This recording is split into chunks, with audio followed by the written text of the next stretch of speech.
أمة الإسلام.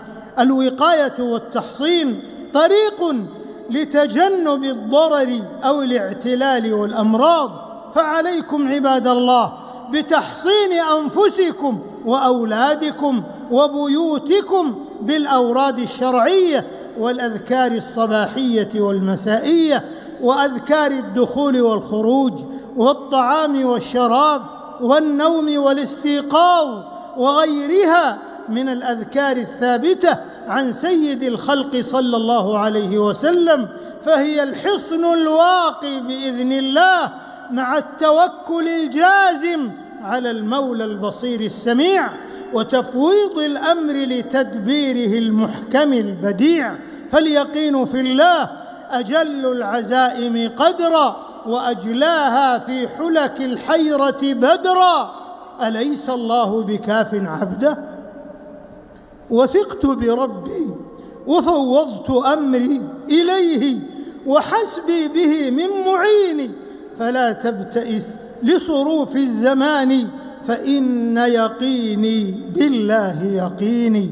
روى البخاري في صحيحه من حديث ابن عباس رضي الله عنهما أن النبي صلى الله عليه وسلم كان يعوذ الحسن والحسين رضي الله عنهما ويقول: إن أباكما كان يعوذ بها إسماعيل وإسحاق، أعوذ بكلمات الله التامة من كل شيطان وهامة ومن كل عين لامة.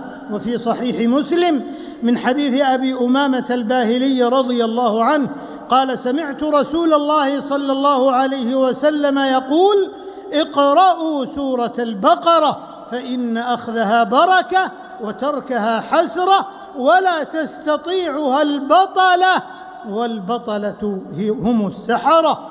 وروى الإمام أحمد في مسنده عن أبي هريرة رضي الله عنه عن النبي صلى الله عليه وسلم قال: لا تجعلوا بيوتكم مقابر، فإن الشيطان يفر من البيت الذي يقرأ فيه سورة البقرة، ولا سيما آية الكرسي وخواتيم البقرة وسورة الإخلاص والمعوذتين، كما كان هدي نبيكم صلى الله عليه وسلم، فإنها تكفي من كل شيء.